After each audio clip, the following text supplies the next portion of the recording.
Hi, welcome to the Roxbury Film Festival Daily Reads. This time we're doing a surprise reading. Some of you may or may not recognize the script. We're doing a section of a script of a film that I highly recommend everyone see after we finish our reading. And after that, we're just going to have a Q&A, whatever people want to talk about this particular thing. And that's it. So without further ado, we'll have our actors introduce themselves. I'm Arthur Williams III, and I will be playing Nat Love. Hi, I'm Andrea Lyman, and I will be playing Mary. Hi, I'm KHAI, and I will be playing Cuffy. Howdy, everybody. My name is RICARDO, and I'll be playing Jim Beckworth. Hello, I'm Lawrence Evans, and I'll be playing Bass Reeves and Pickett. And I'm Otis Spencer, and I will be your narrator. Interior stagecoach, Mary Saloon Salon, scene 1. Clothes on Mary. Singing with a straightforward, sexy, unadorned voice, taking in her audience. Then her eyes widen as she sees Nat Love moving through the crowd. Looking into their eyes, their eye contact is electric. Mary can barely finish her song, but she manages it to the end. The sound of applause is fading into a blur. Mary walks down from the stage towards Nat. Still ain't talking to me? They meet in the middle of the salon and instantly lock in a deep, passionate, profound kiss that lasts and lasts. No one in their stunned crowd has seen anything like this before in public. Close on Mary and Nat, she finally breaks the kiss and whispers in his ear, Get out. What? I said, leave. Then what was that kiss for then, huh? To remind me of what it was. Mary hauls a punch at Nat's face. She can hit. Nat staggers back or two, and it looks like that he's losing his footing and smalls down on a fall table surrounded by the cowboys, whores, and takes the whole damn thing down to the floor. That's to remind you of what it is. Mary turns around and walks out the saloon over Nat's body. Coffee cleans this mess up. Cuffy, clean this mess up. Nat clambers back to his feet. His hat has been knocked off his head, fully revealing the crucifix on his forehead. Eyes widen all over the saloon. Nat looks at his hat, then turns to Coffee, and he picks it up. And he is holding it out to Nat. And he takes the hat from Coffee, and Coffee speaks softly. Second floor, third room on the left. Interior, Mary's room, night, scene 2. Nat gently opens the door and steps inside. He walks over with his hands held high. Mary is across the room, her back turned to him, wipes the tribal paint from her face. Mary? That's about the only thing I need to hear coming out of your mouth is goodbye, Mary. The one thing you'll never hear me say again. Till the next time you hear tell of the whereabouts of some man that done you dirt. Ain't none of them left, honey. Nat walks to Mary. She is not having it. So you found the scorpion? Mary, the only thing that means anything to me in this world right now is you. And what about the Nat Love gang?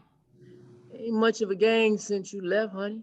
Just me, Bill, Jim. You know, next time they come through, I'll settle it. Trust me. Now, I can almost believe that. Almost. But you didn't get that last one, did you? You can say his name. Well, what about Rufus Buck? Rufus in Yuma for the rest of his natural life. For a man like him, that's worse than death. As that man drew breath, your spirit is going to be cursed and wild as it ever was. Now, I made things. I built things. And I ain't gonna risk all that because you come trotting back. A moment. They're very close. Rotten? Okay, well, I guess I came into the wrong saloon because I ain't talking to the Mary Fields I knew. Well, things have changed. I see that. Because that Mary won't shy away from none. Mary's eyes are gleaming. Her face close to Nat. Nat whispers. What was it the Apache called you? Wolf lady. Nat reaches into his pocket, and we see him take out a gold wedding band. Mary doesn't see it. That's some bullshit Pickett used to say. Apache called me Coyote Woman. Wolf lady is more like you. Mary turns and kisses Nate hard. They lock in a passionate embrace, getting hotter. But Nat and Mary simultaneously hear something. Nat quickly grabs a smaller pistol out of his breast pocket. Mary snatches up her shotgun. They move away from the door, leveling their weapons. All this took place in 3 seconds. From outside the door, "I'm coming in, Wolf Lady. Don't blow your head off. And your neck now." Nat lowers his pistol, opens the door, revealing Bill Pickett, hat in hand. Pickett, you got the worst timing in the history of timing, brother. Oh, y'all was making sex. I apologize, but what I got to show you can't wait. Interior stable, Douglastown, scene 3. Monroe Grimes, weathered and worn. Looks up at the sound of the door flung open. He grins through bloody teeth.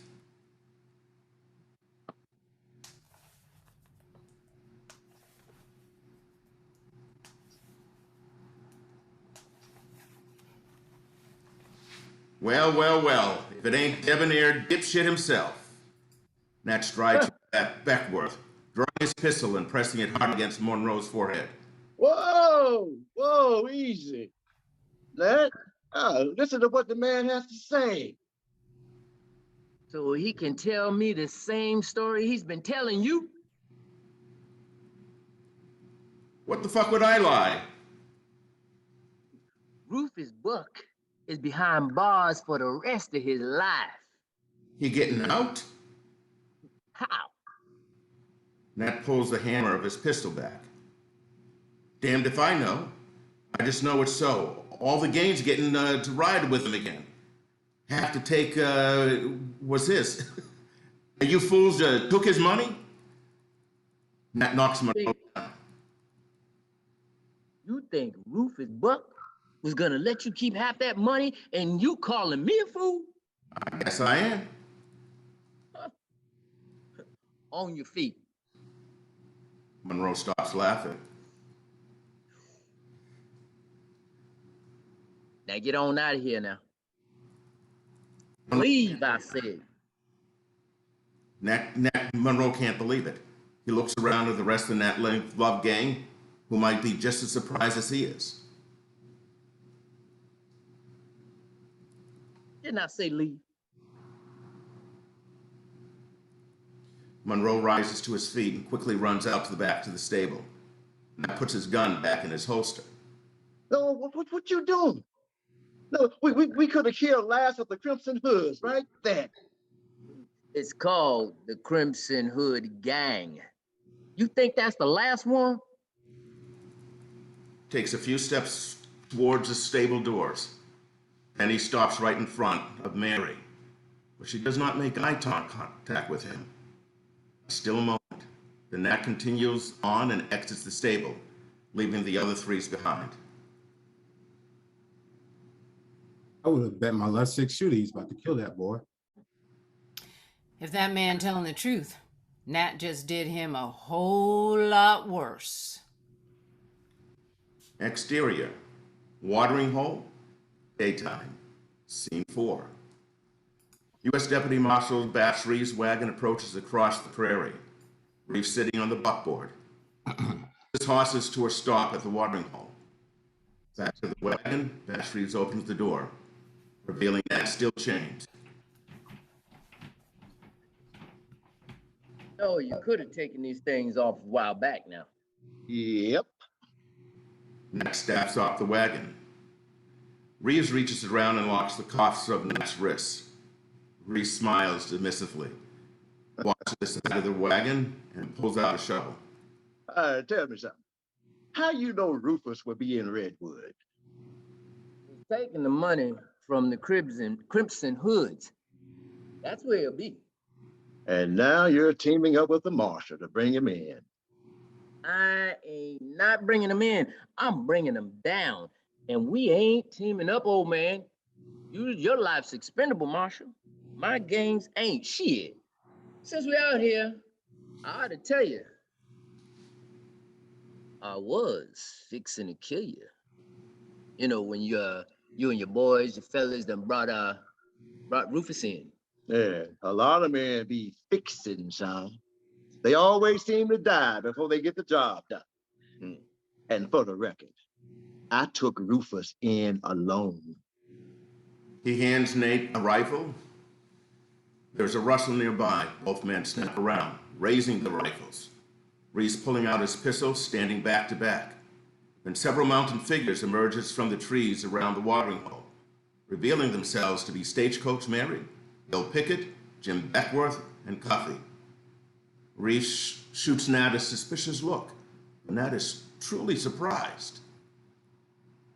Mary, I figured you'd be halfway to Fort Smith by now. Mary climbs off her horse. She tenses. You can put down them guns, Marshal. This ain't an ambush. But you, Points at you Nate. on the other hand, might want to keep yours handy. You really think I'm stupid enough to fall for that bullshit y'all pulled in my saloon? I don't want you mixed up in this anymore. Then you should have told me so. No, I must confess to some raw feelings myself. This ain't no road to ask a friend to travel now. Nate speaks quietly to Pickett. Now, you take that money you took off of them Crimson Hoods and buy that ranch you always been blabbing about. Yeah, that's mighty generous of you, but that ain't how this game works, Nat. The tank stays in the usual place, ready to be shared 3 ways when you come back. Look, ain't no coming back from this now. Now look, all y'all, get on out of here. You understand? This ain't your fight. You take on the devil himself, you're gonna need more than just you and the marshal. I seen the devil, and Rufus Buck ain't him. The devil's white. With laughs, Nate turns to Got a reason you want to die, Jim? What? That's how you save me from this? Beckworth pulls down his collar to reveal a scar entitling around his neck. Besides, Monroe say Cherokee Bill run Rufus. Every time I speak on my speed, the motherfucker want to pull Cherokee Bill out their ass. I'm gonna end that argument once and for all. Like the Book of Clarence said, ain't no man outspeed me. Oh, the speed ain't a word, and class ain't a book. I'm kind of hoping a Cherokee put a bullet in your ass and just to shut you up. Hey, man. Cuffy reaches into his saddle and pulls out Nate's gun belt and pistol. Oh, blah. Left these on my wall, Mr. Love. Figured if we was going after villains, you'll need them. Mary urges her horse to gallop. Watching her ride for a What y'all waiting for? You think this destiny's coming to you?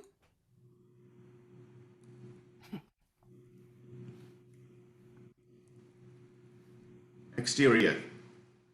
Close on campfire, scene 5.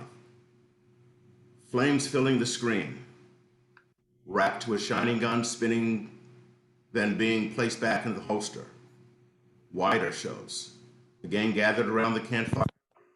We don't see Mary and Wiley yet. Beckworth draws his gun again, fast as lightning. Puts it back in the holster. Draws again, and proceeds to grab his gun again. He is very impressive. All them tricks are going to get you killed, son. Listen here, Marshal. I'm faster than any weapon. You can trust in that. Beckworth smiles. I seem faster. All right. Where? In the mirror. Negro said in the mirror. Ah, I'd rather ride into a battle with a dark horse over a golden stallion. what that mean? Shiny shit gets shot. Matt looks across the flames to see where Mary is tending on some of Wiley Esco's wounds.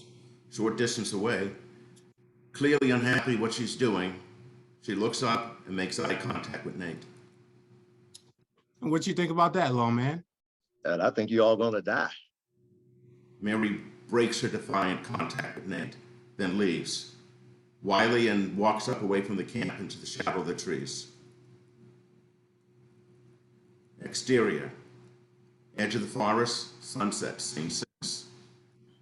Mary stands at the edge of a rising, gazing out of the darkening valley below where the town of Redwood is visible. A voice of the soundtrack sings, "Away with the wind she goes, away with the wind she goes."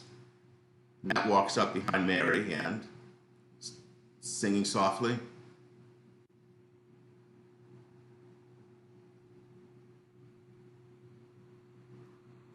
I can't even hear a word you saying. As her garden grows, hold those flowers close, for away the wind she goes. steps closer to Mary. She speaks in an unwavering manner. I'll be back with information by sunup. Information from where? Redwood. You know we can't trust Wiley's word. Someone's got to go in there and get the lay of the land before we make our next move. Yeah, Mary, but that someone ain't got to be you. Every gun hand in the territory is going to recognize you the second you hop off your horse. Same with Bill and Beckworth. In case you forgot, your face is more famous than the rest of us all put together. Stagecoach Mary got it up on advertisements for your saloon from here to Texas. Which is why I can ride into town in plain sight. Everyone knows I'm buying saloons. Rufus needs money. I'm making an offer on the Trudy Smith's place. Mary, what in my character makes you think I'll allow something like that? I'm not asking your permission. Nate hesitates, takes a deep breath, and reaches into his pocket. You know, I guess then I'll just have to be asking you for yours, since you'll never, ever let a man give you away. I just have to ask you directly. Nate holds out the wedding band. This is the ring my father gave my mother. Mary's eyes glitter, but gives no response. Hey, listen, I was going to give it back to you. I was going to give it to you back in Douglas. But you didn't. I am now. Mary takes I used to hate feeling helpless over you. Those days are over, Nat. When the dust settles, we go in our separate ways for good. But not until the dust settles. I'm here till then. no answer. Mary closes Nate's hand over the ring. Nate absorbs the weight of the moment, taking the woman he loves them. See you at sunup. Mary walks off.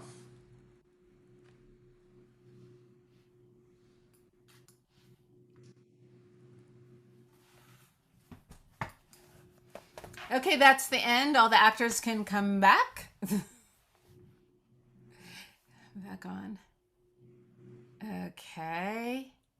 That was quick. Well, no, it's a half hour. Yeah.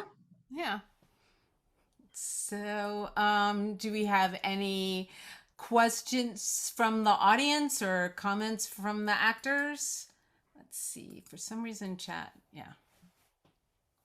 That was great, but fun. How'd you guys feel about that, doing that? Has everyone seen the movie? And did you say what the movie was?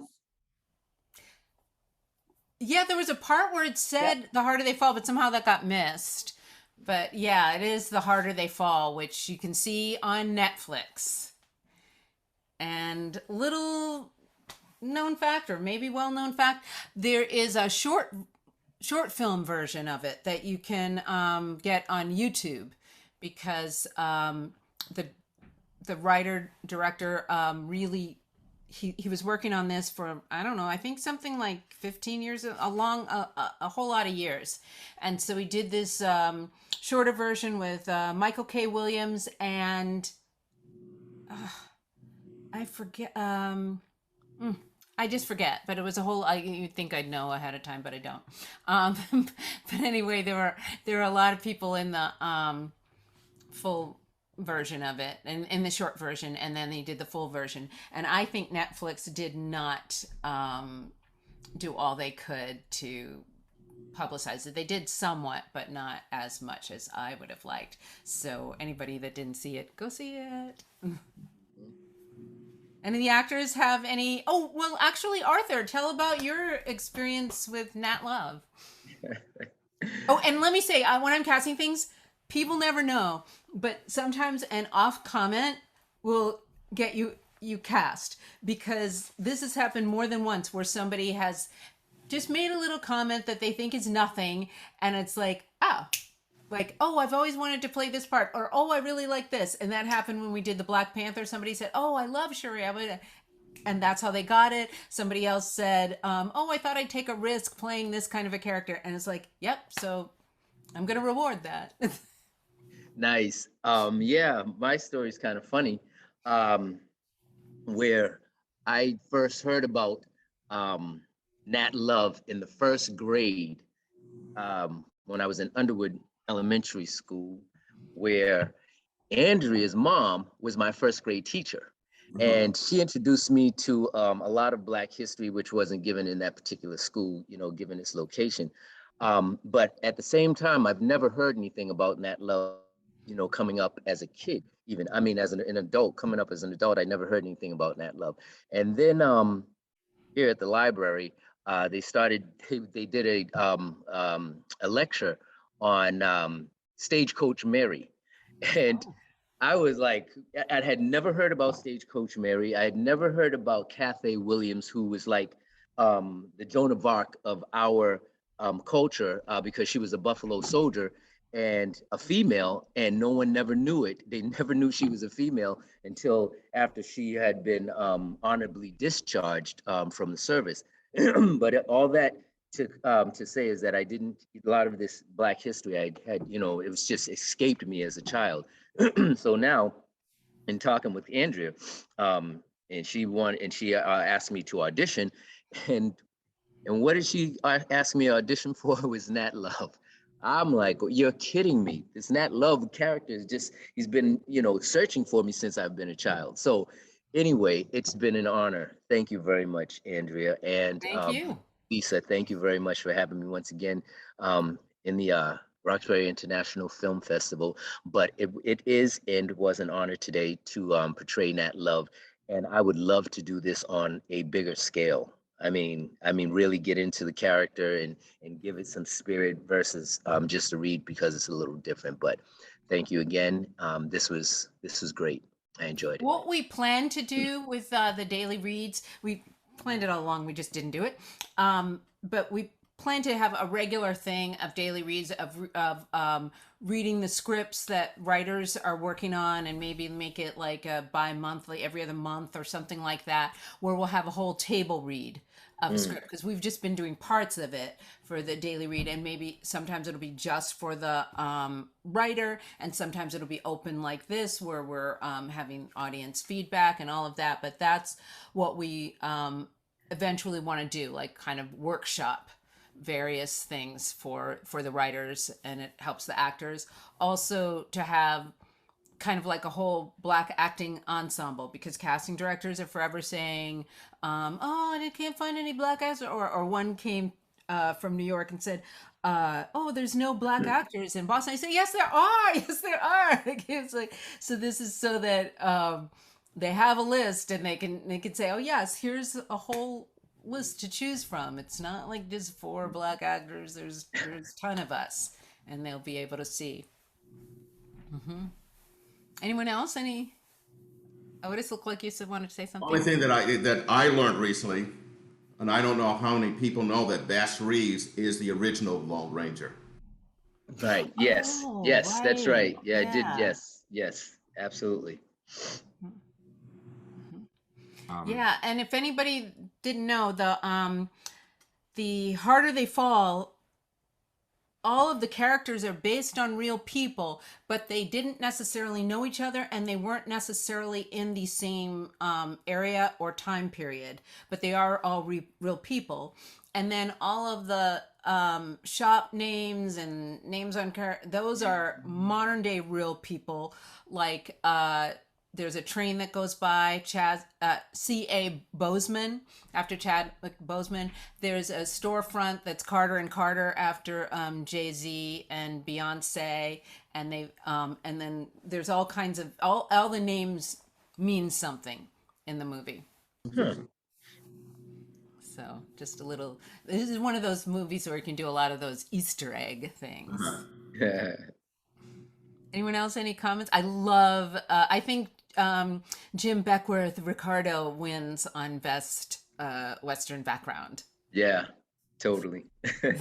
Yeah, I did want to, just say thank you to Lisa, you, Andrea, everyone at RoxFilm. Shout out to Renee, Alexandria, Daniel King for Friday, just for doing this, and everyone who's a part of it, because it's my first experience with lines. So it's been fun to like get this kind of experience with someone who's very green. So it's been, a great experience for that. And yeah, I just Googled the background. I watched the film, and it was a fun opportunity to play someone who's more boisterous than I am personally. So yeah, let's hope you're not running around doing gun tricks. yeah, definitely not. I love that character. Kai, do you have any comments? Well, just thank you, Andrea and Lisa, for helping put this together and including us. And it's kind of cool. I've never been a part of the Daily Reads, but I was in the festival last year. And it's cool that there's more than one thing going on with this festival. There's Daily Reads, there's the film screening. So it's been amazing the past few years to just like be on different ends of what's going on with this. So thank you for having me. And also it's cool to meet other Black actors, which is new for me. So this has been really fun. Yeah, that's what we wanted. I love it. I love that there's now, my list is bigger and bigger and bigger. I mean, I'm not a casting person, but sometimes casting people just happen to, ask me, oh, do you know something like that? And I told them all about this. And since it's recorded, I'll remind them, and I want you guys to remind them too, that there's links to all of this, and that they can watch this so that the casting directors can see everybody's work.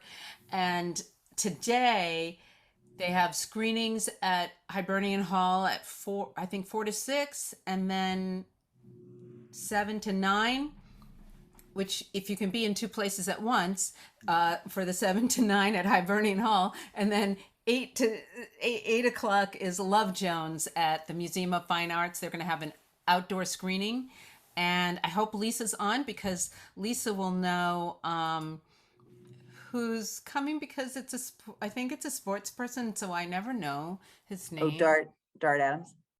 Oh, and Reggie Gibson. Okay, yes. Yeah, we're doing a conversation, Dart Adams and Reggie Gibson at Love Jones, which the film will start at 8:30. The conversation starts at 8, and it's outdoors on the MFA lawn. And then we close tomorrow night at Arts Emerson with 2 amazing films. Closing. But then if you have the online tickets, you can continue to watch films until June 2nd. So this has been a fun festival, at least for me.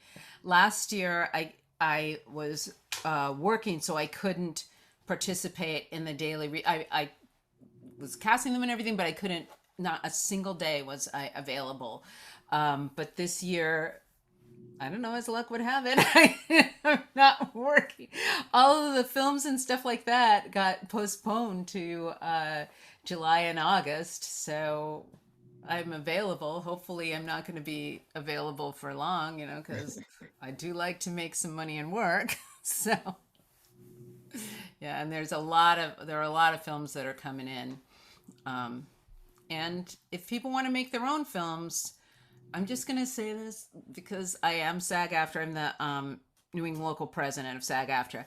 So if you want to make films and you want to use SAG-AFTRA members and people who are not members, there's a contract called the micro budget, as long as it's under $20,000. And, you know, there's certain things you can't have, but it's a quick, easy contract that anyone can do. You just do the whole thing online and you're done. That's what we are doing right now. We are doing this under a SAG-AFTRA micro budget. So if you guys want to make some movies, make your own movies, because I think that helps. So anybody else, any questions or anything? So, okay. Oh, and one other thing is, it seems like every year that we've done a daily read, something from daily read has then been made into a film that is in the festival the following year. So hopefully that keeps up. It won't be this, because this is, you know, we are asking for forgiveness rather than permission, because we certainly did not, you know, but other things, yes, we can do that. So excellent job. Thank you, everyone. Thank you, everyone. Thank you. Yay. Thank you. Thank y'all. Thank you now.